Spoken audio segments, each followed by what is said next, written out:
இது உங்களுக்கான பாரம்பரிய உணவுகள். இப்பொழுது மதுராந்தகம் அருகில் Anicham best coffee ABC, Chennai Tiruchi தேசிய நெடுஞ்சாலை, மேட்டுப்பாளையம், மதுராந்தகம். அசல் சுவை அதே சுவை. இப்பொழுது அனிச்சம் பெஸ்ட் காஃபியில். இன்னைக்கு இருக்கிற ஆட்சியாளர்கள் இதே ஆட்சியாளர்கள் 2000க்கு முன்பு இவங்களே இருந்திருக்காங்க. அன்னைக்கு இலவசங்கள் அவர்கள் அதிகமாக அறிவிக்கவில்லை. அவர்கள் நம்பியது தான் செய்த செயலுக்காக, தான் மக்களுக்கு ஆற்றிய பணிக்காக, மக்கள் எனக்கு ஓட்டு போடுவாங்க என்ற நம்பிக்கையில் பயணித்தவர்கள் இன்னைக்கு நான் இதை கொடுத்தால் ஓட்டு போட்டுவார்கள், இதை கொடுத்தால் ஓட்டு போடுவார்கள் என்ற மனநிலைக்கு ஏன் மாறினாங்க? இந்த இடைப்பட்ட காலத்தில் தான் இந்த மாற்றம் ஏற்பட்டிருக்கு.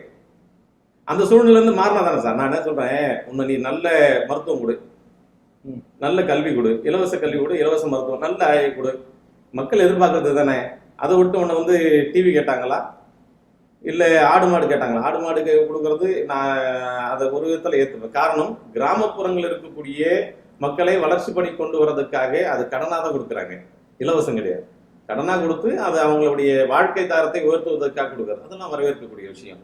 ஆனால் இந்த இலவசம் என்ற பேரில் மிக்சி, டிவி, அது இது நொட்டு நொசுக்கு பணம் போடுறேன், இதெல்லாம் தேவையில்லாத ஒரு விஷயம். அப்போ நாட்டில் இருக்கக்கூடிய மனிதர்களை என்ன கடைசி வரைக்கும் வருமானத்துக்கு லாக்கி இல்லாதவன், நான் கொடுக்கின்ற இலவசத்திற்காக வாழக்கூடியவன் என்ற ஒரு சூழ்நிலையை உருவாக்க வேண்டிய அவசியம் என்ன இருக்கிறது? யோசிச்சு பாருங்க. இது நான் அவங்க கொடுக்குறவங்களை தவறு சொல்லணுன்றதுக்காக சொல்லலை, நல்லா தெரிஞ்சுங்க. இது என்னன்னா நாம் நெறிப்படுத்திக் கொள்ள வேண்டும். இப்போ ஒரு மைண்ட் செட்டுக்கு வந்துடுவான். பொங்கல் வந்ததுன்னா நம்மளுக்கு ஒரு 3000 ரூபாய் அக்கௌண்ட்ல விழுந்துரும், எலெக்ஷன் வந்ததுன்னா ஒரு 5000 10,000 நம்ம அக்கௌண்ட்ல வந்துடும். இந்த மனநிலை மாறும். இந்த பணத்தை வாங்குறவங்க யாரு? அதுதான் சார், அந்த மக்களையே அந்த மனநிலை கொண்டு போய் அந்த மனநிலைக்கு நீங்க வச்சிருக்கீங்க. நீங்க வச்ச அந்த தவறு யார் செஞ்சது? நீங்க தான் செஞ்சிருக்கீங்க. நான் சார் 60 வருஷமா மாத்த முடியாது. 60 வருஷம் மாத்த முடியுமா? நாங்க 20 வருஷம் மாத்த முடியும். அதாவது ரொம்ப எளிமையாக இருந்ததை இன்று அரசுமை ஆக்கக்கூடிய சூழ்நிலை ஆகிப்போச்சு எல்லாமே. அவர் என்ன சொல்ல வர்றாருன்னா, இன்னும் 40 வருஷம் கழிச்சு பாருங்க, இதை விட நாங்க நல்லா வருவோம்னா லேப்டாப் கொடுப்பீங்க. ஆமா, அது அறிவின் வளர்ச்சி சார். அது நான் ஒரே ஒரு விஷயம் தான் சொல்லிடுறேன். என்னன்னா, உங்களுக்கு எலெக்ஷனுக்கு முன்னாடி 5000 10,000 நீங்க ஓட்டுக்கு காசு கொடுக்கறத பத்தி சொல்லிக்கலாம், இல்ல அரசு சலுகை பத்தி? நான் பொதுவா சலுகை சொல்லப்ப, இலவசங்களை கொடுத்து ஜனங்களை இன்னும் நீங்க கொண்டு போவாதீங்க. ஆரோக்கியமான கல்வி கொடுங்க, ஆரோக்கியமான கல்வி கொடுங்க, நல்ல குடிநீர் கொடுங்க, அந்த கிராமப்புறங்களை வளர்ச்சி அடைய செய்யுங்க, எந்த மாதிரி செய்யுங்கன்னு சொல்றேனே தவிர, இலவசம் என்ற பேர்ல மக்களை அதாவது எப்படி சொல்றதுன்னு தெரியல, அந்த வார்த்தை எனக்கு வரல. உடனே மக்களை சங்கடப்படுத்தாதீங்க. அண்ணா கோச்சிக்க வேணாம், சொல்லுமா. உங்களை பத்தின பர்சனல் கொஸ்டின்ஸ் சில கேட்கறேன்னு கோச்சிக்க வேணாம். அண்ணா என்ன ஒர்க் பண்றீங்கன்னு? நான் ஒரு LIC முகவரா இருக்கேன். மாசம் எவ்வளவு சம்பாதிப்பீங்க? இது சொல்லணுமா? சரி பரவாயில்ல, ஒரு விருப்பம் இருந்தா சொல்லுங்க. பரவாயில்ல, இதெல்லாம் இருக்கு. ஒரு 80,000 இருந்து 1 லட்ச ரூபா சம்பாதிப்பேன்னு வச்சுங்க. ஐயா, இன்னைக்கு நான் இந்த சமூகத்தால நான் பின்தள்ளப்பட்டிருக்கேன். சமூகத்தால்னா என் பிறப்பாலே கூட பின்தள்ளப்பட்டிருக்கல, இல்ல வருமானம், அதாவது என்னுடைய பொருளாதாரத்தினாலேயும் நான் பின்தள்ளப்பட்டிருக்கேன். இலவசம் எனக்கு கிடைக்கிற இலவசம் என்னை சோம்பேறியாக்குன்றத இன்னைக்கு ரொம்ப சொகுசா வாழ்றவங்களால. தம்பி, நீ சொல்ல வர்றது எனக்கு புரியுது. நான் என்ன சொல்றேன்னா, அவர் கேட்டுட்டோம். அவரு ஒரு நிமிஷம் அவர் சொல்ற, நீங்க பேசும்பொழுது ஐயா, எனக்கு அது உரிமை, எனக்கு அது இலவசம் கிடையாது. அது இன்னைக்கு நீங்க ஒரு கம்ஃபர்டபுளான வாழ்க்கையை வாழ்றீங்க. ஆனா என்னோட வாழ்க்கை எப்படி இருக்குன்றது எனக்கு தான் தெரியும். எனக்கு அந்த டிவியோ, இல்ல நான் ஃப்ரீயா போற பஸ்ஸோ, எனக்கு கிடைக்கிற ஆடு மாடோ, இல்ல எனக்கு கிடைக்கிற லேப்டாப்போ, எனக்கு கிடைக்கிற சைக்கிளோ, என்னால என் அப்பா அம்மாவால 2 பேரும் சேர்ந்து கூலி வேலை செஞ்சாலும் அந்த சைக்கிளையோ, இல்ல அந்த பேக்கையோ, அந்த லேப்டாப்பையோ எனக்கு வாங்கி தர முடியுமான்றது தெரியாது. அந்த செல்வ மகள் சேமிப்பு திட்டத்து மூலமா எனக்கு தங்க காசு, எனக்கு கல்யாணம் ஆகும்போது எனக்கு தங்க காசு கிடைக்குமா, இல்லை நான் படிக்கிறதுக்கு லோன் கிடைக்குமான்றது எனக்கு தெரியாது. சரிங்களா? நீங்க கம்ஃபர்டபுளா ஒரு வாழ்க்கை வாழ்றீங்க. உங்களுக்கு இலவசம் உங்களை சோம்பேறித்தனமா ஆக்குதுன்றதுக்காக காடுலயும் மேடுலயும் கஷ்டப்படுற இலவசம் என்ன எப்படி சோம்பேறித்தனமாக்குன்னு நினைக்கிறீங்க? சொல்ல வந்து அது என்னோட அடிப்படை தேவை. இல்ல இதுதான் நம்ம நினைக்கிற தவறான விஷயம். உன்னுடைய அடிப்படை தேவை என்னன்னா, கிராமப்புறத்துல உன்னுடைய தேவை இருக்கிறது நம்ம உனக்கு மாசம் ஒரு 20,000 ரூபாய் வருமானம் வரக்கூடிய சூழ்நிலையை அந்த கிராமத்தில் உருவாக்கி கொடுக்கறது தான் ஒரு அரசுடைய கடமை. அதை விட்டு உனக்கு 2000 3000 இலவச காசு கொடுத்துட்டு உன்னை சோம்பேறி ஆக்குவதற்கு அரசுடைய கடமையாக இருக்கக்கூடாது என்பது என்னுடைய கருத்து. அதாவது இது பணிவான வேண்டுகோள் தான். இது நம்ம அரசுக்கு நம்ம அதிகாரப்பூர்வமா பேசக்கூடிய விஷயம் இல்லை. என்னன்னா, ஒரு அரசு என்பது யாரா நானே நாளைக்கு ஒரு முதலமைச்சரா இருந்தோம், நீயே முதலமைச்சரா இருந்தோம், நம்முடைய சிந்தனை இப்படிதான் இருக்கணும்னு என்னோட கருத்து. இது நம்ம முதல்வர் பார்வைக்கு போனா ரொம்ப சந்தோஷமான விஷயம். என்னன்னா, ஒரு கிராமம் இருக்கு, நான் 2 ஆடு வாங்கி 10 ஆடு கொடுத்து ஒரு லோனா கொடுத்து சிறு கடன் மாதிரி கொடுத்து அடைக்க சொல்லி அவனுடைய வாழ்வாதாரத்தை உயர்த்துவது என்பது மகிழ்ச்சி. இதையும் ஒரு அரசு செஞ்சது, அவங்களை பாராட்டதான் செய்யும். அதே அவனுக்கு ஒரு இலவச என்ற பேர்ல ஒரு 10,000 5,000 கொடுத்து அதோட நீ அதுக்கு அது ஆற்றலான ஒரு விஷயம் கிடையாது. அவனை வந்து கல்வி தரத்தை உயர்த்தணும்னு நம்ம கஷ்டப்படுறோம்ல, எல்லாரும் படிக்கணும்ன்ற ஒரு உணர்வை கொண்டு வந்தோம்ல, இதே அரசாங்கம் தானே எல்லாத்தையும் செஞ்சது. அதே மாதிரி எல்லோரும் நல்ல வருமானத்தை ஈட்டக்கூடிய ஒரு எண்ணத்தை கொண்டு வர வேண்டிய கடமையும் அரசு இருக்கு. இந்த பிரச்சனை நீங்க சொல்றது எங்க இருக்குன்னா, கிராமத்துல இருக்கிறவங்க தாங்க இது மாதிரி இருக்காங்கன்னு நீங்க சொல்றது கரெக்டு. ஆனால் அதே கிராமத்தில் அவர்கள் வருமானத்துக்கான சூழ்நிலையை உருவாக்கி கொடுக்க வேண்டிய பொறுப்பும் நமக்கு தானே பாருங்க, அரசாங்கத்துக்கு இருக்குல்ல. அது வந்து இலவசம் கொடுத்து அவங்களை வந்து என்னன்னா மாசம் மாசம் ஏதோ ஒரு இலவசம் வந்து 1000 ரூபாய் வருதுன்னு வச்சுக்கோங்க, ஒரு பேச்சுக்கு சொல்றேன், செய்யறது சந்தோஷம், அதை விட்டுருவோம். அதை விட ஆரோக்கியமாக யோசிச்சா நல்லா இருக்கும்னு நான் சொல்ல வரேன். இந்த 1000 ரூபாய் கொடுக்கறதுக்கு 10,000 ரூபாய் வருமானம் வர்ற மாதிரி எதனா அந்த ஒவ்வொரு கிராமத்துக்கும் ஒரு சிறுதொழில் செய்யக்கூடிய ஒரு சூழ்நிலை உருவாக்கி விட்டுட்டா. திட்டங்கள் 2000க்கு அப்புறம் வந்த அரசியல்வாதிகளாலையும் அரசுகளாலையும் செய்யப்பட்டிருக்கு. நான் இலவசமா கொடுத்து ஏமாத்துறாங்களேன்னு சொல்ல வரதுதான்ப்பா சொல்றது. சிறு தொழில் திட்டம், எவ்வளவோ திட்டங்கள் வந்து மாநில அரசாலையும் சரி மத்திய அரசாலையும் சரி, நான் வந்து 1 இல்லை 2 இல்லை, கிட்டத்தட்ட ஒரு 20-25 விளக்கங்கள் நான் சொல்லுவேன். இன்னைக்கு சூழல்ல தலைவர்கள் சில இடத்துல வந்து சரியா இருக்கலாம், சில இடத்துல தவறா இருக்கலாம். இப்போ எடுத்துக்காட்டுக்கு நீங்க வந்து பாத்தீங்கன்னா நம்முடைய துணை முதலமைச்சரும் ஒரு இளைஞர் தான். இந்த நாட்டை ஆளக்கூடிய ஒரு தேசிய கட்சியினுடைய மாநில தலைவராக இருந்ததும் ஒரு இளைஞர் தான். இன்னைக்கு வந்து எப்படி சொல்றது, இன்னைக்கு வந்து நீங்க பார்லிமெண்ட்ல போய் பாத்தீங்கன்னு வைங்களேன், எத்தனை மாணவர் அமைப்புல இருந்து வந்த இளைஞர்கள் வந்து இங்க இருக்கிற சமுதாயத்துக்காக குரல் கொடுத்துட்டு இருக்காங்க. சொல்லுங்க, ஒரு இன்னொரு இப்போ புதுசா ஒரு கட்சி ஆரம்பிச்சிருக்காரு, அவரும் இளைஞர். நிச்சயமாக அவரும் இளைஞர் தான். என்னைக்குமே ஒரு அரசியல் தலைவர் வந்து நம்ம பின்னாடி வரவங்கலாம் வந்து போதைக்கு அடிமையாகணுன்றத நினைக்க போறது. தொண்டர்கள் நினைப்பாங்களோ? தொண்டர்கள் நிச்சயமா நினைக்க போறது இல்ல. தலைவர் சொல்றதுதானே தொண்டரோட வாக்கு. யாருமே நினைக்க போறது. ஆனா இவ்வளோ இளைஞர்களை வந்து அரசியல் மயப்படுத்துற சக்தி விஜய்கிட்ட இருக்கு.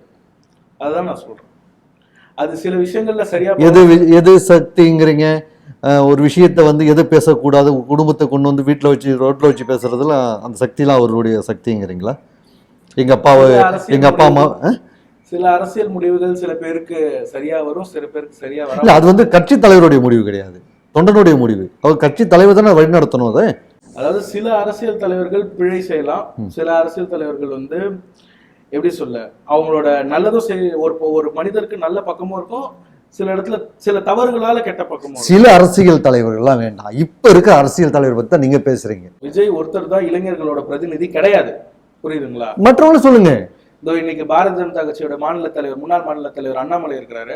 அவர் பேசுறது வந்து எவ்வளவு ஃபேக்சுவலா இருக்கு, எவ்வளோ அதாவது என்னன்னா, ஒரு திட்டம் கொண்டு வந்தா அந்த திட்டத்தில் உள்ள இருக்கிற ஒவ்வொரு புள்ளி விவரத்தையும் ரொம்ப தெளிவா சொல்றாரு. அப்படி இருந்தா 3 எலெக்ஷன் கண்டினியூவா தோத்தாரு.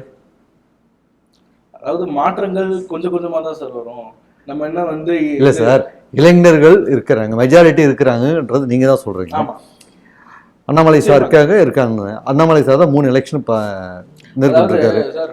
மாற்றங்கள் கொஞ்சம் கொஞ்சமா தான் சார் வரும். 3% இருந்து 4% மட்டும் வச்சிருந்த ஓட் பேங்க் இருந்த பாரதிய ஜனதா கட்சியை இன்னைக்கு 18% ஓட் பேங்க் ஆக்குனது அண்ணாமலை தானே சார் தமிழ்நாட்டுல. சரி, அவரையே நீங்க கண்டினியூ பண்ணல. குருபிரசாத், இப்ப இருக்கிற அரசியல் நாகரிகம் நல்லா இருக்கு நீங்க நினைக்கிறீங்களா? நிச்சயமாக முன்னாடி இருந்த அரசியல் நாகரிகங்களை கம்பேர் பண்ணும்போது இப்ப இருக்க அரசியல் நாகரிகங்கள் நல்லா தான் இருக்கு. எனக்கு தெரிஞ்சு இப்ப இருக்கிற அரசியல் சூழல்ல எந்த ஒரு பெண் அரசியல்வாதியினுடைய சேலைகளும் சட்டமன்றத்துக்குள்ள கிழிக்கப்படலை, எந்த சட்டமன்றத்துக்குள்ளேயும் வந்து உள்ள இருக்க திருடப்படலை. அதுக்கு பதில் தான் நீங்க இன்ஸ்டாவிலையும் ட்விட்டர் சண்டை போட்டுக்கிறீங்களே? இல்ல சார், அநாகரிகமா சண்டை போடுறது வந்து சட்டசபையில நடந்தது. அங்க இருக்கிற ஒரு மீடியா கொண்டு வந்து வெளில எக்ஸ்போஸ் பண்ணாதான் தெரியும் பப்ளிக்கு. ஆனா இப்ப அப்படி கிடையாது, உடனுக்குடன் எல்லாத்தையும் காமிச்சிருங்களே, சுட சுட நிகழ்ச்சிகள் கொடுத்துறீங்களே. அதுல என்ன தவறுன்னு கேக்குறேன். மக்களுக்கு எல்லாமே தவறு தாங்க. அது எப்படி ஒரு இன்னொருத்தவங்களை வந்து அநாகரிகமா பேசுறதுங்கிறது, பப்ளிக்ல பேசுறது, அதை நான் பேசிட்டேங்கிறத எடுத்து இன்னொருத்தவங்கிட்ட சொல்றது வந்து தவறு தாங்க. அது எந்த வகையில தவறு? எல்லா விதத்திலுமே தவறுங்க. நீங்க பெண்களையோ ஆண்களையோ ஒருத்தவத்தை தரக்குறைவா பேசுறத மறைமுகமா பேசினாலும் அதை அடுத்தவங்க சொன்னா மேடை போட்டு திட்டுவாங்களே சார். சார், அது அவங்க மட்டும் தான் சார் இருந்தாங்க, நீங்க பப்ளிக்ல இருக்கீங்க சார். இதுக்கு முன்னாடி ஆபாசமாக நான் அரசியல் கட்சிகளை குறிப்பிடவில்லை, ஆனா வந்து ஆபாசமாக பேசுவதற்கு பேச்சாளர்கள் மேடை போட்டு தலைவர்கள் வர்றதுக்கு முன்னாடி பேசின காலங்கள் உண்டு. அதை நீங்க மறுப்பீங்களா? அந்த மீட்டிங்ல கட்சிக்காரனை தவிர வேற யாரும் உட்கார்ந்துருக்க மாட்டான். சரி, பொதுமக்களுக்காக தானே சார் மீட்டிங் நடத்துறாங்க. பொதுமக்களுக்கு அறிவுறுப்பு தவிர வார்த்தைகள் வந்து கிளம்பி போயிட்டே இருப்பாங்க. ஆனா இன்னைக்கு இப்ப இருக்கிற அரசியல்வாதிகள் முன்னாடி பேசுறது, சமூக ஊடகமா இருந்தாலும் சரி, இல்ல வந்து தொலைக்காட்சி ஊடகமா இருந்தாலும் சரி, சில நேரத்துல அதாவது என்னன்னா எரர் வந்து எல்லா விஷயங்கள்லயும் ஒரு சில பர்சன்டேஜ் இருக்குதான் சார். எரராவே இருக்கா சார்? எல்லாமே இப்போ இன்னைக்கு சூழல்ல எல்லாமே எரரா இருக்குன்னு நீங்க சொல்லுங்க. ஆனா இன்னைக்கு சூழல்ல வந்து சமூக வலைதளம் இல்லைன்னா, அந்த டிஜிட்டல் லிட்ரஸி இல்லைன்னு அது வரைக்கும் நிம்மதியாக தான் இருந்தது. ஆட்சி நல்லாதான் சார் போச்சு. ஆட்சியாளர்களுக்கு வேணா நிம்மதியா இருக்கலாம், பொதுமக்களுக்கு நல்லா இருந்தது. மக்கள் வந்து இன்னைக்கு இருக்கிற மொத்த டேட்டாவும் தெரிஞ்சுக்கிறது சமூக ஊடகம் மூலமா தான்.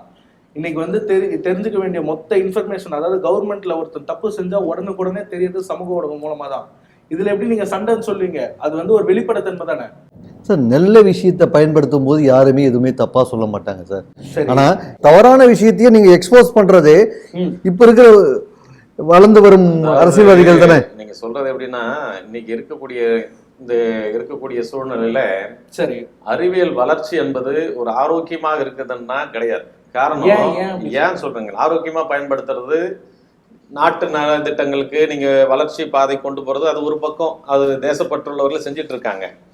இன்னொரு பக்கம் என்ன நடக்குதுன்னா, அந்த வளர்ச்சியை தனக்கு சாதகமாக பயன்படுத்தி கொண்டு தவறான தகவல்களை திணிக்கக்கூடிய ஒரு இடமா தான் அது இன்னைக்கு மாறி இருக்கும்போது வேதனையா இருக்கு. அதாவது ஒரு காலத்துல தம்பி அரசியல்ல இருந்து எவ்வளவு நாகரிகமா இருந்திருக்காங்கிறது ஒரு உதாரணம் சொல்றேன். தமிழ்நாடு காங்கிரஸ் முதலமைச்சராக காமராஜர் இருக்கார். அதாவது நான் இன்னும் வயசான மாதிரி பேசணும்னு நினைக்காது, இதெல்லாம் வரலாறு வேற. அவங்க பேசுற நாகரிகமா போயிடுன்றதுக்காக தமிழகத்துல காஞ்சிபுரம் தொகுதி எம்எல்ஏவாக அண்ணாதுரை இருக்கிறார். 2 பேரும் நேர் எதிர் டீம். இவர் அவங்கள திட்டுவாங்க, இவங்க அவங்களுக்குள்ள அப்ப நாகரிகமா தான் திட்டிப்பாங்க. இன்னைக்கு பேசுற மாதிரிலாம் கேவலமா பேசிக்க மாட்டாங்க. அப்படிப்பட்ட அண்ணாதுரை தன்னுடைய தொகுதியில் தொகுதி கூட்டம், அதாவது தொகுதி மாநாடுன்னு ஒண்ணு நடத்துறார். அந்த தொகுதி மாநாடுக்கு எதிர் அணியில் இருக்கக்கூடிய முதலமைச்சராக இருக்கக்கூடிய காமராஜரை தொகுதி மாநாடுக்கு அழைப்பு கொடுக்கிறார். அவர் அதில் கலந்து கொள்கிறார். காரணம் கேட்கிறாங்க, ஏன் நீங்க வந்து உங்களுக்கு எதிர்கட்சியா இருக்காம என்னுடைய சட்டசபையில எம்எல்ஏ இருக்கேன், அந்த மக்களுக்கு பிரதிநிதியா இருக்கும், அவனும் என்னுடைய தேசத்தில் தானே இருக்கேன், அதில் நான் கலந்து தப்பு என்னன்னு சொன்னாங்க. அப்படி நாகரிகமாக இருந்த இந்த தமிழகம் இன்னைக்கு அப்படியே தலைகீழாக மாறி இருக்கிறது. எதிர்கட்சியா இருக்கிறவர்கள் எல்லாம் எதிரி கட்சியாக ஆகிவிட்டார்கள். ஒருவர்களுக்கு மக்களுக்கு சேவை செய்கின்ற மனப்பாக போய் அவங்களுக்கு தனிப்பட்ட விரோதத்தை காட்டுகிற மாதிரி தான் இன்னைக்கு சட்டசபைகளை காட்டிக்கிறாங்க. இதெல்லாம் கொஞ்சம் வேதனையா இருக்கு. இதெல்லாம் மாறணும். எப்போ வந்து நம்ம எல்லாருடைய சிந்தனை ஒண்ணுதான் இருக்கணும். நம்ம எம்எல்ஏவாக தேர்ந்தெடுக்கிறதாக இருக்கட்டும் சரி, எம்பியாக தேர்ந்தெடுக்கிறதாக இருக்கட்டும் சரி, எதற்காக வந்திருக்கிறோம்னா மொத்த மக்களுக்காக நம்ம சேவை செய்ய வந்திருக்கிறோம் என்ற மனநிலைக்கு மாறிட்டா நாடு நல்லா இருக்கும்னு என்னுடைய கருத்து. உங்களோட கருத்து அதுவாக இருக்கட்டும், வாழ்த்துக்கள். நான் என்ன சொல்றேன்னா, இப்ப நீங்க கேட்ட கேள்வி என்னன்னா, சமூக ஊடகங்களால இன்னைக்கு வந்து ஒருத்தருக்கு ஒருத்தர் சண்டை போட்டுக்கிறாங்க, அது வந்து அநாகரிகமற்ற ஒரு அரசியலை நோக்கி போகுது அப்படின்றது தானே நீங்க இப்ப சொல்றீங்க. அதுக்குதான் இதை சொல்ல வந்தேன். ஐயா, முரசொலி கலைஞர் எழுதிய முரசொலியில எத்தனை ஆபாசமான கட்டுரைகள் இருந்தது. பெரியார் எழுதிய விடுதலை பத்திரிகையில எத்தனை ஆபாசமான, இதெல்லாம் வந்து பொது ஊடகத்துல கூட என்னால சொல்ல முடியாத அளவுக்கு இருந்தது. சரிங்களா? ஆபாசம் இன்னைக்கு நேற்று இல்ல, மனிதர்களை பொறுத்து மாறியது. அன்னைக்கு சூழல் இன்னைக்கு சூழல்ல இல்லன்றத நம்மளால சொல்ல சார். அது விஷயம் இல்ல. 2000 நீங்க நாகரிகமா பண்ணலாம் அரசியல். அது இல்ல. நான் என்ன சொல்றேன்னா, சமூக ஊடகத்துல ஏதோ ஒரு மூலையில சார், ஏதோ ஒரு மூலையில சமூக ஊடகத்துல அநாகரிகமான செயல்கள் நடக்கதான் செய்யுதுன்னு வச்சுக்கோங்களேன். ஆனா இந்த சமூக ஊடகத்தால பயன் எவ்வளவுன்றத பாக்கணும். ஏதோ ஒரு மூலையில இருக்க இங்க ஒரு குறை இருக்குப்பா அப்படின்னு சுத்தி காட்டுறதுல வந்து, அதாவது நீங்க சொல்றது கரெக்ட் தம்பி. சரி, அன்னைக்கு நடந்த விடுதலை பத்திரிகையா இருக்கட்டும், முரசொலியா இருக்கட்டும், அந்த பர்டிகுலர் கட்சியை சார்ந்தவர்களும் அந்த தொண்டர்கள் மட்டும் தான் படித்தார்கள். சமூக ஊடகங்களுக்கு மொத்தமாக போகவில்லை. சராசரி மனிதன் அது படிப்பதில்லை. ஆனால் இன்னைக்கு இருக்கக்கூடிய எல்லாத்தையும் இன்னொன்று சொல்லிடுறேன், இன்னைக்கு வீட்டுக்கு வீடு செல்போன் இல்லாத வீடு கிடையாது. சரி, வாட்ஸ்அப்பும் ஃபேஸ்புக்கும் இல்லாத செல்போன் கனெக்ஷன் கிடையாது. அப்படி இருக்கின்ற பொழுது நாம் ஆட்சியாளராக இருக்கக்கூடியவர்கள் யாரா இருக்கட்டும், அது மத்திய அரசாக இருக்கட்டும், மாநில அரசாக இருக்கட்டும், இருக்கக்கூடிய சக கட்சி தோழர்களாக இருக்கட்டும், நம்ம எந்த அளவுக்கு நாகரிகமாக நாம் அதை பயன்படுத்திக்கிறோமோ அந்த அளவுக்கு இந்த சமூகத்தில் பார்க்கின்ற பார்வை ஆரோக்கியமாக இருக்குன்றது நான் சொல்லுவேன். வேற ஒன்றும் சொல்லல. நீங்க வந்து இந்த வளர்ச்சி பணிகள் அன்னைக்கு இருந்தது இன்னைக்கு இல்லை, அன்னைக்கு இருந்தது இருந்துட்டு போட்டோம். இன்னைக்கு நம்ம அதை மாற்றக்கூடிய சூழ்நிலை இன்றைய இருக்கக்கூடிய இளைஞர்கள் ஏன் அது முன்னிறுத்த எடுக்கக்கூடாது, நம்மளே அதை வந்து லைக் போட்டு ஃபார்வர்ட் பண்ணாம இதெல்லாம் தவிர்க்கணும்ட்டு ஒரு சின்ன உதாரணம் சொல்றேன். தமிழகத்துல ஒரு பாட்டு வருது. என்ன பாட்டு வருது? கல்யாணம் தான் கட்டிக்கிட்டு ஓடி போலாமா, ஓடி போய் கல்யாணம் தான் கட்டி வைக்கலாமான்னு பாட்டு வருது. தமிழகத்துல எல்லாம் கொண்டாடினான் அந்த பாட்டுக்கு. ஆனால் இதே தமிழ் சொந்தங்கள் இருக்கக்கூடிய சிங்கப்பூர், மலேசியா போன்ற நாடுகள்ல அந்த பாட்டை தடை செய்தார்கள். எது ஆரோக்கியமான அரசியல்? எது ஆரோக்கியமான அரசியல்? அந்த முடிவை எடுக்கக்கூடிய நிலையில் அவர்கள் இருக்கின்ற பொழுது இந்த தேசத்தில் இருக்கக்கூடிய நாம் அதை யோசிக்கவே இல்லையே. அப்ப நம்ம தனிப்பட்ட ஒவ்வொருவருடைய மைண்ட்லயும் இந்த சிந்தனைகள் வர வேண்டும் என்பது என்னுடைய ஆசை. சுதேசின்னு ஒருத்தர் பேசினாரு, வஉசி பத்தி பேசணும். சுதேசி கொள்கை இன்னைக்கு அது கனவு நிறைவேற்றி நடந்துட்டு இருக்கு. இதுக்கு இவ்வளவு நாள் நம்ம காலம் தாழ்ந்து இருக்கிறோம்ன்றதான் வேதனைப்படுறோம். ஏன்னா சுதேசி கொள்கை அன்னைக்கு கப்பலோட்டிய தமிழன் இன்னைக்கு பெருமையா பேசக்கூடியதை இன்னைக்கு பாரத பிரதமர் பேசுறாரு. நம்ம எல்லோரும் நம்முடைய நாட்டு பொருட்களையே நம்ம வந்து பயன்படுத்தணும்னு சொல்றாரு என்கிற பொழுது மகிழ்ச்சியாக இருக்கிறது. அந்த பெருமைக்குரிய மனிதன் தமிழகத்தில் வாழ்ந்தார் என்பது அதை விட பெருமை நம்மளுக்கு என்ன இருக்கு? அது வந்து இருக்கட்டும். வளர்ச்சிங்கிறது உங்க காலத்துல ஓட்டு போடும் பொழுது எண்ணிக்கை குறைவா இருந்தது. இன்னைக்கு ஓட்டுல போடுற இளைஞர்களுடைய ஆர்வம் அதிகமா இருக்கு. அன்னைக்கு பாரதி பாடும்போது 30 கோடின்னு பாடினாரு. நான் 90ல பார்க்கும்போது 70 கோடியா இருந்தது. இன்னைக்கு சாதனை சொல்றோம் கேளுங்க. இன்னைக்கு அது 150 கோடியா மாறி இருக்கு. அப்போ ஓட்டு போடக்கூடிய எண்ணிக்கை 30% இளைஞர்கள்னாலும் உங்களுக்கு ஒரு 45 கோடி இளைஞர்கள் வந்து இன்னைக்கு ஓட்டு போடக்கூடிய 30 கோடி சொல்றீங்க இல்லையா பாரதியார் பாடும்போது, அப்பதான் ஓட்டு அந்த அவங்களுக்கான ஸ்ட்ரென்த் இல்லையா சார்? அவங்களுக்கான ஸ்ட்ரென்த்னா அன்னைக்கு வந்து ஓட்டுரிமை என்றதே மறுக்கப்பட்டது சார். எல்லாருக்கும் ஓட்டு கிடையாது, நல்லா தெரிஞ்சுங்க. இருந்தவங்களே வந்து போடலையே. என்ன பண்றது? இந்த விழிப்புணர்வு இப்பதானே வர ஆரம்பிச்சிருக்கு. இப்ப பாருங்க 2K எப்படா ஓட்டு வரும்னு நினைச்சிட்டு இருக்காங்க. எதிர்பார்ப்போட வந்து இன்னும் ஒரு அடுத்த வருஷம் ஓட்டு வந்தோட ஃபர்ஸ்ட் ஒரு மாற்றத்தை இந்த தேசத்துக்கு உருவாக்க வேண்டும். நல்ல அரசியல் தலைவர்கள் வர வேண்டும். அவர் எவர் வந்தாலும் எனக்கு கவலை இல்லை. நானும் ஒரு அதில் பயணிக்கிறேன் என்பதில் மகிழ்ச்சி அடைகிறேன். ஓகே நேயர்களே, நல்ல ஒரு விவாதத்திற்கு வர பிறகு நல்ல ஒரு விஷயங்கள் நம்ம பேசியிருக்கோம். 2 பேரும் அவங்கவுங்க கருத்தை சொல்லியிருக்காங்க. இனி வரும் காலங்களில் நமது அரசியலும் அரசாங்க துறைகளும் இப்போ இருக்கிறவங்களுக்கு புரிகிற மாதிரியும் இருந்தால் மட்டும்தான் சாமானிய மக்களை போய் சென்றடையும்.